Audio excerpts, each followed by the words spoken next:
बिस्मिल्लाहिर्रहमानिर्रहीम। अस्सलाम वालेकुम नादरीन, आप यूट्यूब चैनल देख रहे हैं। मैं इमरान खान हूँ। इस वक्त जब मैं ये वीडियो रिकॉर्ड कर रहा हूँ तो पाकिस्तान में दहशतगर्दी के दो बड़े वाक़यात हैं, एक इस्लामाबाद में और एक वाना में।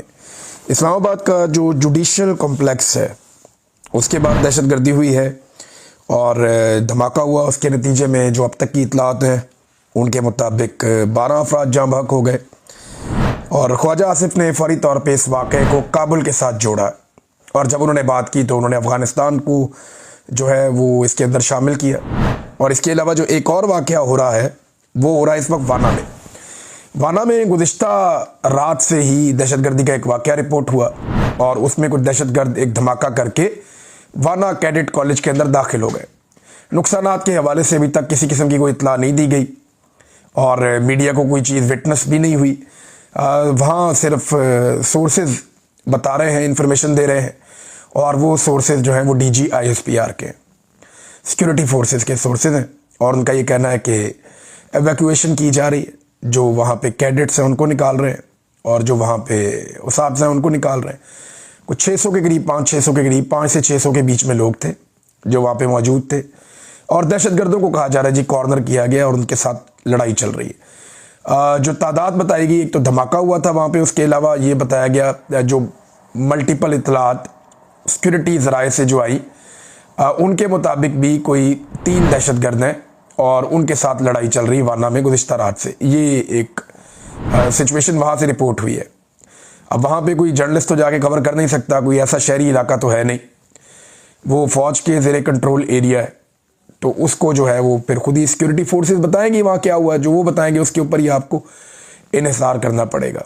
इस्लामाबाद का जो वाक़या है वो इंतहाई अफसोसनाक एक वाक़या है और एक वकील के बारे में बताया जा रहा है कि वो भी शहीद हो गए हैं, वकील साहब। उसके अलावा 12 लोग टोटल हैं जो जाँ बहक हो गए इस इंसिडेंट में, वो शहीद हो गए। और ये खुदकुश धमाका, इसके बारे में कहा जा रहा है कि ये धमाका खुदकुश था और खुदकुश हमलावर का कोई सर भी मिला है। अब ये इस्लामाबाद जुडिशल कॉम्प्लेक्स है इस्लामाबाद में, तो लड़ाई जो है वो अब इस्लामाबाद तक पहुंचना शुरू हो गई है। लेकिन जब ये धमाका और ये चीज़ें हो रही थी तो उस वक्त कौमी असम्बली में बात इन पे नहीं की जा रही थी। जब पाकिस्तान में इतने बड़े इंसिडेंट हो रहे हों, आपके फेडरल कैपिटल के अंदर धमाका हो जाए, तो दुनिया का कोई भी मुल्क होगा वो फौरी तौर पे अपनी डिबेट को शिफ्ट करेगा और यहाँ ले जाएगा। लेकिन क्योंकि कौमी असम्बली में हर हाल में इस तरमीम को पास करवाना है जिसमें फील्ड मार्शल आसिम मुनीर साहब को इस्तिस्ना और ताहयात नौकरी और बहुत सारी चीज़ें उसके अंदर शामिल हैं वो उनको मिलेगी, तो क्योंकि वो तरमीम वहाँ पे पास हो रही है तो सिक्योरिटी के ऊपर, दहशतगर्दी के ऊपर किसी रुकन ने बात नहीं की है। सच ये तफसीली बातचीत नहीं की, डिबेट को शिफ्ट नहीं किया गया। हत्ता कि ये काम इतना ज़रूरी है, एक्सटेंशन, इस्तिस्ना, मुराद, सारी ज़िंदगी, ताहयाती, ये चीज़ें इतनी ज़रूरी हैं कि अज़ान की आवाज़ आई और नमाज का वक्फ़ा भी नहीं किया गया। ये नॉर्मली ऐसा होता नहीं है, कभी असम्बली में अज़ान की आवाज़ आती है तो फ़ौरन कहते हैं जी अब नमाज का वक्फ़ा कर लें, लेकिन ये काम शायद ज़्यादा ज़रूरी है तो इस काम को जारी रखा गया। दूसरा, जो लोग दावा कर रहे हैं वो बार बार कहते हैं जी इरफान सिद्दीकी साहब के साथ भी बड़ी ज़्यादती की गई है। एक लंबी वफ़ादारी है उनकी, लेकिन उसके बावजूद कल सेनेट का इजलास मुलतवी नहीं किया गया। लेकिन कोई बात नहीं, वो तो ये चीज़ें होती रहती हैं, ये चीज़ें होती रहती हैं। सियासत के सीने में दिल नहीं होता। अगर तो ये सच है तो ये अफसोसनाक बात है। मैं उम्मीद करता हूँ और दुआ करता हूँ कि ये बात सच ना हो, क्योंकि ये जब जब याद आएगी पाकिस्तानियों को तो पाकिस्तानियों को तकलीफ़ ही होगी और तकलीफ़देह याददाश्तें हैं ज़्यादातर पाकिस्तानियों की। 2022 में नाजरीन मुराद सईद ने और बहुत सारे और लोगों ने चिल्ला चिल्ला कर ये बताया था कि दहशतगर्दों को पाकिस्तान मत लाइए, लेकिन कुछ जर्नलों को इस बात का बड़ा शौक़ था, आर्मी चीफ को बड़ा शौक़ था, फिर PDM की सरकार भी इसीलिए बनाई गई, तो इन सब ने मिलकर दहशतगर्दों को पाकिस्तान के अंदर दाखिल किया।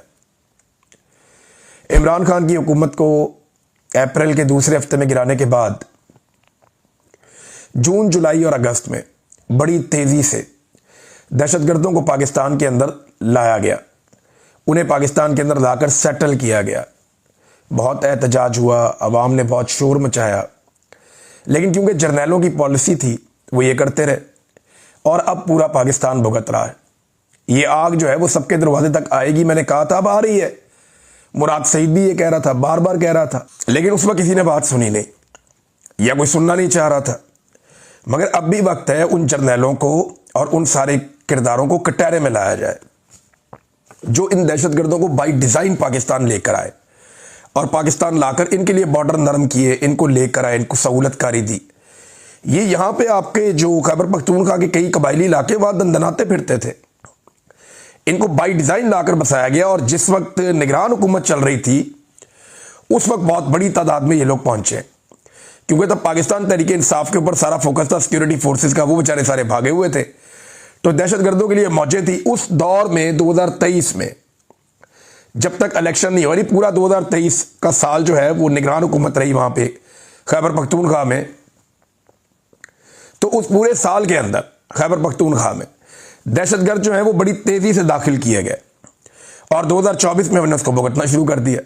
और आज 2025 के इख्तिताम पे हम कहां खड़े हैं? इस्लामाबाद के अंदर एक धमाका हो गया, और वज़रा ये बता रहे हैं कि पाकिस्तान का कोई शहर भी महफूज नहीं है। तो जिन लोगों ने पाकिस्तान को इस आग में झोंका है, उन लोगों को कटहरे में लाना बहुत ज़रूरी है, उनसे ज़रूर पूछा जाना चाहिए। दूसरी बात यह है कि अब क्योंकि धमाका इस्लामाबाद में हुआ है, तो आप मीडिया के ऊपर कवरेज भी देखेंगे, खबरें भी देखेंगे। वाना कैडेट कॉलेज के ऊपर जो अटैक हुआ, बहुत सारी चीज़ें कवरेजेस देखेंगे। अब एक जंग का माहौल बनेगा हमारा अफगानिस्तान के साथ, और जंग के बाद दोबारा हम बैठेंगे, फिर हम बातचीत करेंगे, और फिर किसी नतीजे पे पहुंचेंगे। तो नॉर्मली यही होता है कि जो हमारी तरह के मुल्क होते हैं ना, ये पहले जंगें लड़ते हैं आपस में, जंगें लड़ने के बाद अच्छी तरह एक दूसरे को मारते हैं, एक दूसरे का टिका के नुकसान करते हैं। उसके बाद जब काफ़ी नुकसान हो जाता है, फिर बैठते हैं, बैठ के टेबल पे बात करते हैं, फिर तालिबान को भी समझ आ जाएगी और फिर पाकिस्तान को भी समझ आ जाएगी। पहले पाकिस्तानी जर्नैलों ने इनको लाकर पाकिस्तान के अंदर बसाया, डिटाई और बेशर्मी के साथ ये फार्मूला उन्होंने यहाँ पे लगाया। इसके ऊपर ब्रीफिंग देते रहे पार्लियामेंटेरियंस को कि हमने दहशतगर्दों को लेकर आना है। पहले इन्हें लाकर यहाँ पे बसाया और उसके बाद बेड़ा गर्क करवाया, और अब कह रहे हैं जी एक लड़ाई में लड़नी पड़ेगी। तो ठीक है, आपकी मर्जी है, लेकिन इस्लामाबाद में खून बहा है तो ये खून महंगा है। कबायली इलाकों में खून बहता है तो खबर भी नहीं चलती, टिकट भी नहीं चलता, लेकिन इस्लामाबाद में खून बहा है, बड़ी बड़ी खबरें बनेगी और बड़ा रोला बनेगा। इंडिया के साथ भी आपके हालात जो हैं वो ख़राब हो सकते हैं। अब उसकी वजह यह है कि वहाँ पे भी एक धमाका हुआ है। इंडिया में आपने बड़ी मशहूर एक इमारत का नाम सुना होगा, दिल्ली लाल किला। तो लाल किला के करीब, यानी वहाँ जहाँ धमाका हुआ वहाँ से लाल किला करीब है, बिल्कुल सामने। तो वहाँ पे एक कार बम धमाका हुआ है कल, और वो जो कार बम धमाका हुआ उसके अंदर इंडिया में 8 लोग वहाँ पे मारे गए और बहुत बड़ी तादाद में लोग जख्मी हो गए। धमाके की शिद्दत बहुत ज़्यादा थी वहाँ पे, और वहाँ का जो मीडिया रिपोर्ट कर रहा है, वहाँ की जो गवर्नमेंट कह रही है, वो भी इसके ऊपर इन्वेस्टिगेशंस कर रहे हैं, और वो ये कह रहे हैं जी हम इन दहशतगर्दों के पीछे आएंगे। तो लाजमी बात है, जैसे पाकिस्तान हर चीज़ का इल्ज़ाम हम अफगानिस्तान पर डालते हैं क्योंकि वो हमसे कमज़ोर है, तो इंडिया भी, हम उससे छोटा मुल्क है, वो इल्ज़ाम हम पे ही डालेगा और किस पे डालेगा। अब इंडिया इल्ज़ाम उठा के कहीं यूरोप में तो नहीं ले जाएगा, वो हम पे ही डालेगा, चाहे उसकी अपनी नाअहली हो, चाहे उसकी अपनी नालायकी हो, लेकिन इंडिया इल्ज़ाम पाकिस्तान पर डालेगा। अच्छा, जो वाना वाला अटैक है ना, उसमें इनिशियली जो सिक्योरिटी फोर्सेस के ज़राए उन्होंने ये कह दिया, ये कंफर्म कर दिया कि ये दहशतगर्द ना सिर्फ अफगानी है, अफगानिस्तान से आए हैं, बल्कि अफगानिस्तान के साथ राब्ते में भी हैं। उन्होंने ये पहले ही कह दिया कि जनाब अभी ऑपरेशन मुकम्मल नहीं हो, लेकिन पहले ही उन्होंने ये बता दिया कि जनाब ये अफगानिस्तान के साथ लिंक्ड हैं जो यहाँ पे दहशतगर्दी कर रहे हैं। तो और ख्वाजा आसिफ ने इस्लामाबाद वाला अफगानिस्तान के बारे में बताया, और साथ ये भी कहते हैं कि ये फितनतुल खवारिज हैं और ये इंडिया इनको सपोर्ट करता है, इंडियन फंडेड है। तो पाकिस्तान ने अफगानिस्तान और इंडिया के ऊपर इल्ज़ाम लगाया। अब इंडिया के ऊपर जो धमाका हुआ, उन्होंने अभी इसकी इंक्वायरी करने के बाद इल्ज़ाम लगाना है, और ज़्यादा इम्कानात यही है कि वो पाकिस्तान के ऊपर ही मलबा गिराएंगे जैसे वो हमेशा करते हैं। तो ये खित्ते के अंदर एक नई लड़ाई वाली सूरत बन सकती है। और मैं आपको एक चीज़ बता दूं, लड़ाई जो है ना वो फौजी जर्नैलों को हमेशा सूट करती है, या जो फाशिस्ट हुक्मरान होते हैं उन्हें बहुत सूट करती है। जैसे प्यूटन है, वो रशिया एक लड़ाई लड़ रहा है 3 साल से, तो प्यूटन और उसके जर्नैल सारे हीरो हैं अपने मुल्क में। सेम टाइम में जो ज़ेलेंस्की है, वो और उसके जर्नैल हीरो हैं अपने मुल्क में, यूक्रेन। तो ये जंग का कानून होता है। जब इंडिया और पाकिस्तान की भी लड़ाई हुई है तो इंडिया के अंदर बहुत प्रोपेगेंडा किया गया, जनाब पाकिस्तान को उन्होंने बहुत नुकसान पहुंचाया, बड़े मिसाइल मारे, बड़ी इमारतें तबाह की, बड़े बंदे मार दिए, बड़े फौजी शहीद कर दिए। उन्होंने ये कहा ना, इंडिया का मीडिया, वो उन्हें प्रेज कर रहे हैं। वहां के जर्नैल, वहां का मोदी, वो वहां हीरो बन रहे हैं। इसी तरह पाकिस्तान ने कहा जी हमने तैयारी गिरा दी है, ये रियलिटी भी है। तो यहाँ का मीडिया, हम लोग सारे हम कह रहे हैं हमारी फौज जीती है, तो हमारे जर्नैल खुश हो रहे हैं, हमारे लोग खुश हो रहे हैं। इसी तरह जो अफगानिस्तान और पाकिस्तान का आपस में मार्का हुआ, वहां पे भी इसी तरह है कि अफगान वहां पे पूरी तरह से मुतमईन है कि जनाब हमने बहुत मारा, और पाकिस्तानी यहाँ पूरी तरह से मुतमईन है कि हमने बहुत मारा। तो जब भी कोई जंग लगेगी तो फायदा तो जर्नैलों का होता है, चाहे उधर हो जाए चाहे इधर हो जाए। कौम का फायदा तब होगा जब पाकिस्तानी जर्नैल कश्मीर को आज़ाद करवा के दे देंगे। हम कहेंगे जी कमाल हो गया, ज़बरदस्त काम कर दिया सर आपने कश्मीर आज़ाद करवा दिया, हमारी दिली ख्वाहिश पूरी हो गई, अब हम कश्मीर में अपने घरों में जा सकते हैं। फिर तो हम ये कायल हो जाएंगे ना। या आप वो सारे स्ट्रक्चर जो इंडिया ने हमारे पानियों पे बनाए हुए हैं, वो सारे आप पलक झपकने में तबाह कर दें। We have the capacity. अगर आप वो तबाह कर दें तो हम कहेंगे जी हमारे जर्नैलों ने कुछ फतह किया, कुछ हासिल किया। लेकिन नॉर्मली होता यह है कि जंग के बाद जो है जर्नैल हीरो बन जाते हैं, दोनों तरफ के। वो उधर के उधर बन जाते हैं और इधर के इधर बन जाते हैं, क्योंकि जंग का नतीजा कुछ भी हो, इंटरनेशनली कोई कुछ भी कहता रहे। अब ये तो तैयारी गिरने के बाद मोदी की किस्मत ही खराब थी, बेड़े गर्क हो गया उसका, और डोनाल्ड ट्रंप ने उसको चिढ़ा चिढ़ा के आलमी सतह के ऊपर उसका और ज्यादा सत्यानाश किया है। बहरहाल हमारे लोगों का खून महंगा है, हमारे कबायलियों का खून सस्ता है।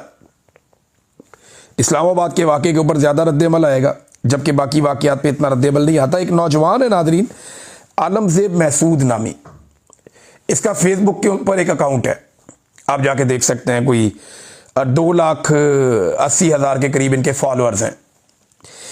ये जो है, इन्होंने सुहेल अफरीदी ने स्टेटमेंट दिया, जिस स्टेटमेंट के ऊपर सुहेल अफरीदी साहब पे एक मुकदमा भी दर्ज हुआ कि मस्जिद में लाके फौज ने कुत्ते बांध दिए, और जब हमने कहा तो जवाब आया कि आप और ये एक जैसे हैं। तो वो जो स्टेटमेंट सुहेल अफरीदी का है, इसकी तस्दीक की है ये नौजवान ने, आलमज़ेब महसूद साहब ने। इन्होंने 2019 की एक वीडियो अपने अकाउंट से शेयर की थी, और वो वीडियो इन्होंने दोबारा दिखाई है कि ये बात झूठ नहीं है। आज से 6 साल पहले ये वाकया हुआ था। उन्होंने वीडियो और ऑडियो दोनों दिखाई, जिसके अंदर ये कुत्तों वाली बात भी है, मसाजिद के ऊपर एंटीने लगे हुए हैं, वो बड़े बड़े डिश लगे हुए हैं, और जूतों के साथ जाने वाली ये चीज़ें सारी उसके अंदर, उस वीडियो के अंदर है। उस वीडियो में और उस ऑडियो के अंदर ये चीज़ें हैं। तो ये आलमज़ेब महसूद नामी नौजवान ने इसकी कंफर्मेशन दी है और इसकी तस्दीक की है कि जनाब ये वाकया ऐसे ही हुआ था, सुहेल अफरीदी ने झूठ नहीं बोला। अफसोसनाक बात है। अब नाज़रीन, एक तरफ तो ये चल रहा है, दूसरी तरफ खैबर पख्तूनख्वा के अंदर जो है वो एक जरगा है जो 12 नवंबर को यानी कल के दिन में होने जा रहा है। ये एक बड़ा जरगा खैबर पख्तूनख्वा की हुकूमत करना चाहती है। जो फेडरल गवर्नमेंट है या पाकिस्तान की एस्टेब्लिशमेंट है, वो इसको नाकाम करना चाहती है कि ये जरगा कामयाब ना हो। लेकिन सबको दावत दी है। अब ये फैसला किया गया है कि इस जरगे का जो भी एलामिया होगा, वो एलामिया जारी किया जाएगा और पहुंचाया जाएगा वफाकी हुकूमत तक भी, सिक्योरिटी इदारों तक भी, और हर स्टेक होल्डर को वो एलामिया दिया जाएगा कि ये खैबर पख्तूनख्वा का जो अमन जरगा बैठा है, मुतफिका तौर पे सारी पॉलिटिकल पार्टीज और स्टेक होल्डर्स, ये उनकी राय और फैसला है। तो इसकी रोशनी में आगे बढ़ा जाए। यहां से एक नई डिबेट शुरू होगी। या तो आपने डायरेक्टली जंग की तरफ जाना है, ताकत का इस्तेमाल आपको दहशतगर्दी के खिलाफ करना पड़ता है। आप ये नहीं कह सकते कि ताकत का इस्तेमाल ही नहीं होगा, बिल्कुल नहीं, ताकत का इस्तेमाल आपको करना पड़ेगा दहशतगर्दी के खिलाफ। लेकिन वो कैसे करना है और इस लड़ाई को लीड किसने करना है? इस लड़ाई को कोई जर्नैल लीड नहीं कर सकता, उसका काम ही नहीं है। लीड लीडर्स ने करना है, पॉलिटिकल अवामी हुकूमत ने लीड करना है। वो जो स्टेक होल्डर्स हैं इलाके के, उन्होंने लीड करना है। उन्होंने बताना है कि जनाब कहां आपकी जरूरत है और कहां नहीं है। अगर तो ये सारा कुछ जर्नैलों के कंट्रोल में दिया गया तो माजी की तरह सारे ऑपरेशन बेकार हुए, ये भी बेकार हो जाएगा। जितनी दहशतगर्दी के खिलाफ आपने लड़ाई लड़ी, आज तक आपको फायदा ही कोई नहीं हुआ, दोबारा आ जाती है फिर। तो जर्नैलों के हाथ में चीज नहीं देनी, चीज जो है पॉलिटिकल लीडरशिप के हाथ में रहनी चाहिए। फैसले उन्हें करने चाहिए और मुशावरत के बाद फैसले करने चाहिए। अवाम को, लोगों को शामिल करना चाहिए। अफगानिस्तान भी इसका एक स्टेक होल्डर है, उसको भी शामिल करना चाहिए। बहरहाल ये अभी तो जरगा होगा कल, तो बहुत सारी खबरें आएंगी, मैं आपके साथ शेयर करूंगा। अतर मिनुल्ला ने भी एक खत लिख दिया है जी, और अतर मिनुल्ला साहब जो है सुप्रीम कोर्ट ऑफ पाकिस्तान में जज हैं। उन्होंने एक लेटर लिखा है चीफ जस्टिस ऑफ पाकिस्तान को, और चीफ जस्टिस ऑफ पाकिस्तान के अलावा उन्होंने ये लेटर बहुत सारे और लोगों को भी लिखा है, यानी बाकी जो जजेस हैं उनको भी दिया है, और अब पब्लिक भी हो गया उनका लेटर। तो नाज़रीन, उन्होंने जो लेटर लिखा उसमें वो कहते हैं कि हम खुद को बुनियादी हकूक़ का मुहाफ़िज़ कहते हैं, लेकिन जब साबिक चीफ जस्टिस पाकिस्तान ने बताया कि जबरी गुमशुदगी का मामला उनके दरवाजे तक पहुंच गया है तो हम खामोश रहे। एक और चीफ जस्टिस ने मखसूस नशिस्तों के केस के तनाजुर में 12 जजेस को खबरदार किया कि सिर्फ मैंने अब तक मार्शल को रोक रखा है, वो आएंगे और हमें घर भेज देंगे। अदलिया में बैरूनी मुदाखलत अब कोई ढकी छुपी बात नहीं रही, बल्कि नाकाबिले तरदीद हकीकत है। जो सच बोलता है उसका हाल इस्लामाबाद हाई कोर्ट के जजों जैसा हो जाता है। इन्होंने पूरी अदलिया को झंझोड़ा है। जस्टिस अतर मनल्ला ने उन्होंने कहा, इस्लामाबाद हाई कोर्ट को अवामी एतमाद हासिल करने पर निशाना बनाया गया। बहादुर जजेस के खत और एतराफ़ सुप्रीम कोर्ट के ज़मीर पर बोझ हैं। हम सच जानते हैं मगर सिर्फ चाय खानों में सरगोशियों तक महदूद हैं। बैरूनी मुदाखलत अब कोई राज नहीं है, एक खुली हकीकत है। जो जज सच बोलता है वो इंतकाम का निशाना बनता है। जो जज नहीं झुकता उसके खिलाफ एहतसाब का हथियार इस्तेमाल होता है। हमें याद रखना होगा कि अदलिया अवाम के लिए है, ताकतवरों के लिए नहीं है। अदलिया की निजात सच्चाई और खुद एहतसाबी में है। हमें अपनी गलतियां तस्लीम करनी होंगी और इस्लाह करना होगी। ये जनाब अतर मनल्ला साहब कह रहे हैं। उन्होंने मजीद बातें भी की याया अफरीदी साहब को लिखे हुए ख़त में कि सुप्रीम कोर्ट अक्सर ताकतवरों के साथ खड़ी रही है, अवाम के साथ खड़ी नहीं हुई। जुल्फ़िकार अली भुट्टो की उन्होंने मिसाल दी, नवाज शरीफ की, मरियम नवाज की। फिर उन्होंने कहा जी इमरान खान के साथ होने वाला सलूक उसी जबर के एक तसलसल का आज हिस्सा है। झंझोड़ने की कोशिश की सबको अतर मनल्ला ने, लेकिन इस वक्त जो अदलिया की हालत है वो हम सब अच्छी तरह जानते हैं कि अदलिया कहाँ पहुँच गई और किस तरह पहुँचाई गई। और ये पाकिस्तान की एस्टेब्लिशमेंट का मौजूदा सियासी सहूलतकारों के साथ मिलकर एक कारनामा है।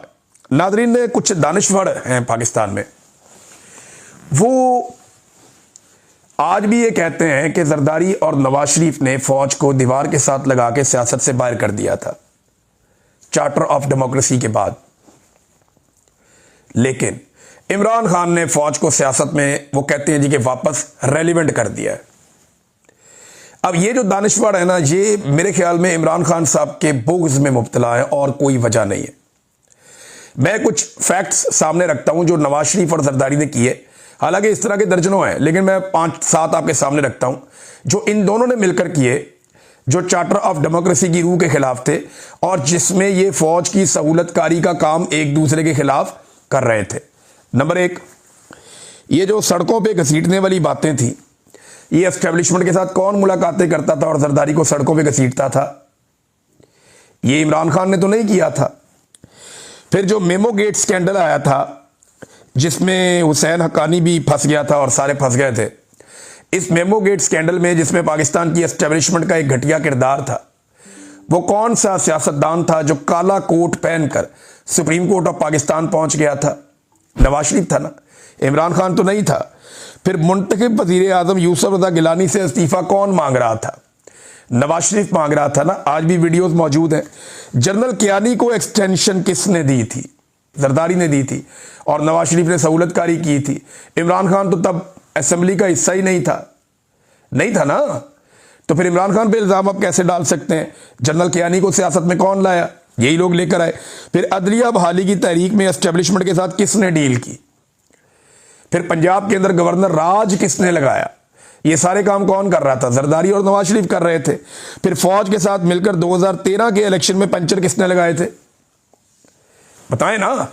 ये जो धांधली 2013 के इलेक्शन में हुई थी फौज के साथ मिलकर, ये किसने की थी? इमरान खान ने तो नहीं की थी, उसके तो खिलाफ धांधली हुई थी। तो इमरान खान पे मलबा डालने से पहले इनके गिरबानों में झांकना चाहिए कि इन लोगों ने किस तरीके से फौज को सियासत से बाहर करने की बजाय बार बार फौज को सियासत के अंदर घसीटा अपने जाती मफादात के लिए, अपने फायदों के लिए। मैं तो इनकी कवरेज करता था, मुझे नहीं पता कि रोजाना की बुनियाद पे ये क्या स्टेटमेंट देते थे, ये क्या करते थे। ये तो जनाब फौज के सहूलतकार बने हुए थे 2013 से पहले, पूरी तरह से मिलिट्री एस्टेब्लिशमेंट के कंट्रोल में थे ताकि इन्हें हुकूमत मिल जाए। और हुकूमत के लिए ये कौन कौन से जर्नैलों को कहां कहां जाके कैसे कैसे मिलते रहे, कौन कौन डीलें करता रहा, सारी दुनिया को पता है। अदलिया की बहाली की तहरीक में फौजी जर्नैलों ने क्या किरदार अदा किया, ये सारी दुनिया को पता है। एक जर्नैल से जान छुड़ाने के लिए दूसरे जर्नैल के साथ कैसे साजबाज की गई, सारी दुनिया को पता है।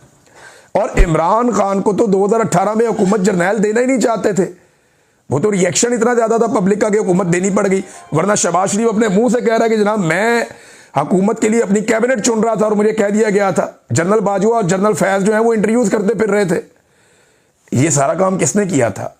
यानी इमरान खान के बुग़्ज़ ने कुछ लोगों को इतना अंधा कर दिया कि उन्हें समझ ही नहीं आती, और वो हर चीज़, दूसरी जंग अज़ीम भी उठा के इमरान खान पे डाल दो, पहली जंग अज़ीम भी उस पर डाल दो।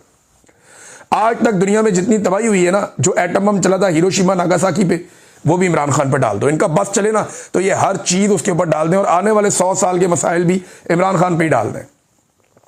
हद हो गई। वैसे नाज़रीन, एक बहस और चल रही है, क्या इरफान सिद्दीकी साहब जिनका इंतकाल हो गया हाल ही में, क्या उनके ऊपर इस वक्त तनकीद की जा सकती है? मैं इसके ऊपर ना एक बैलेंस बात करना चाहता हूँ। देखें, ज़ियाउल हक के ऊपर आज भी तनकीद होती है, मुशर्रफ के ऊपर भी आज तनकीद होती है, और कोई उनको जस्टिफाई करने वाला मौजूद नहीं है, ना उनके इदारों में, ना उनकी फैमिलीज़ में, कोई नहीं कर सकता। भुट्टो को फांसी दी जजों ने, उनके ऊपर तनकीद होती है आज भी। बड़े मकरू किरदार हैं जो तारीख के अंदर रहे, उनके ऊपर आज भी तनकीद होती है। लेकिन जब कोई फौत होता है ना, तो उस वक्त थोड़ी देर के लिए मेरे ख्याल में एक मार्जिन क्रिएट करना चाहिए। ये ज़रूर बात सच है कि इरफान सिद्दीकी साहब ने जुल्म, जबर और फस्तायत की सपोर्ट की है, उसकी हमायत की है, ये बात ठीक है, गलत नहीं है। लेकिन इस वक्त क्योंकि उनके जो लवाकिन है वो बड़े दुख में, रंज में और तकलीफ में है, तो फॉर द टाइम बीइंग तारीख बड़ी जालिम चीज़ है, वो लिखी जा चुकी है। कौन कहाँ खड़ा था ये सबको पता है, और ये रिकॉर्ड सीधा रहेगा। जनरल ज़ियाउल हक जब फौत हुए थे, सारे अफसोस कर रहे थे। जब ये फौत हुए थे परवेज़ मुशर्रफ साहब, उनके बदतरीन मुखालिफिन ने भी कहा जी अल्लाह इनकी मग़फ़िरत करे, और उस वक्त अफसोस का इजहार किया था। मौत तो सबको आनी है, हाँ, लेकिन जब कोई दुनिया से चला जाए तो फॉर द टाइम बीइंग सिर्फ उनके जो अहले खाना है उनका कोई कसूर नहीं होता।